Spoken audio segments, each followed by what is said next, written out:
नमस्कार। बीसा न्यूज़ 24/7 में आप सभी को सुप्रभात, नमस्कार, जोहार, सलाम। दर्शक, एनआईएच के 3 प्रमुख अध्ययनों में 20,000 से अधिक रोगियों का विश्लेषण से प्राप्त नए निष्कर्ष बताता है कि लाइपोप्रोटीन ए यानी एलपीए का बढ़ा हुआ स्तर मानक उपचारों के बाद भी हृदय संबंधी जोखिम से जुड़ा हुआ होता है। दर्शक, एलपीए रक्त में पाया जाने वाली कोलेस्ट्रॉल ले जाने वाली कण है।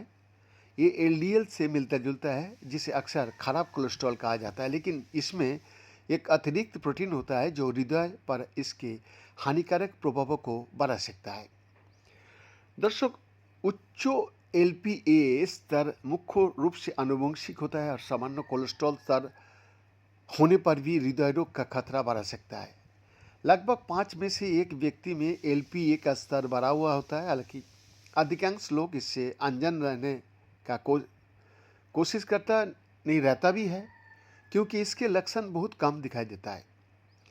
हृदय रोग से इसका संबंध सर्वविदित है, लेकिन पहले से मौजूद बीमारियों वाले और बिना बीमारियों वाले लोगों में जोखिम का पूर्वानुमान लगाने की इसकी क्षमता अभी भी स्पष्ट नहीं है।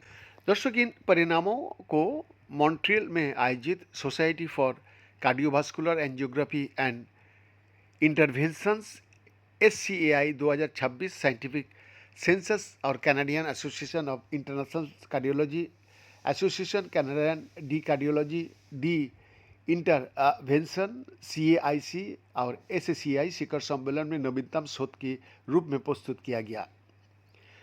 दर्शक, इस अध्ययन में 40 वर्ष और उसके अधिक आयु के 20,070 प्रतिभागियों की संग्रहित प्लाज्मा नमूना का जांच किया गया, जो ACCORD एकॉर्ड और पीस और स्प्रिंट NIH यादृच्छिक परीक्षणों में नामांकित थे। शोधकर्ताओं ने एक मानकीकृत परीक्षण का उपयोग करके एक विशेष प्रयोगशाला में सभी नमूना का विश्लेषण किया और परिणाम NMOL-L में बनाए।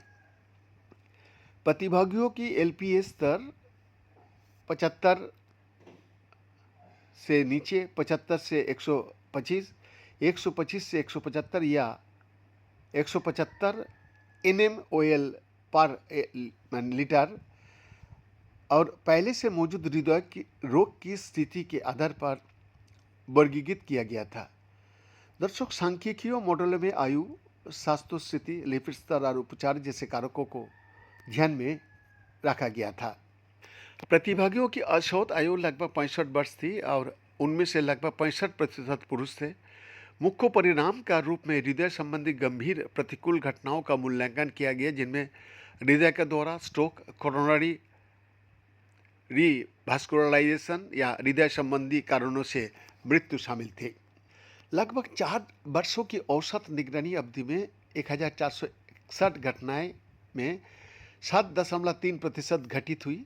जिन लोगों में LA विदिन फर्स्ट ब्रैकेट ए का स्तर 175 NMOL पर लीटर या उससे अधिक था, उनमें गंभीर हृदय संबंधी घटनाओं का जोखिम लगभग 31% अधिक, हृदय संबंधी मृत्यु का जोखिम 49% अधिक और स्ट्रोक का जोखिम 64% अधिक था। और इस स्तर का हृदयाघात के उच्च जोखिम से कोई संबंध नहीं था।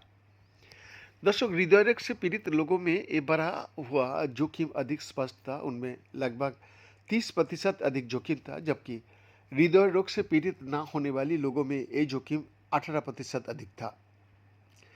दर्शक, पहली बार हम एलपीए का उस विशेष स्तर का पता लगा सकता है जो रोगियों को गंभीर हृदय संबंधी घटनाओं, विशेष रूप से स्ट्रोक और मृत्यु की काफ़ी अधिक जोखिम में डालता है। डलास टेक्सास में बैलर स्कॉट एंड व्हाइट का international cardiologist Subhash Banerjee MD FSCAI ने ये बात सामने लेके आई। उम्र की परवाह किए बिना रोगी एक सरल कम लागत वाली रक्त जांच करवा कर ये पता लगा सकता है कि क्या उन्हें ये आनुवंशिक स्थिति है।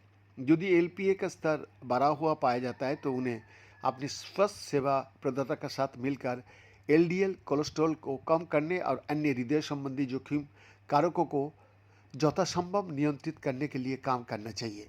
BN का एक्सक्लूसिव रिपोर्ट।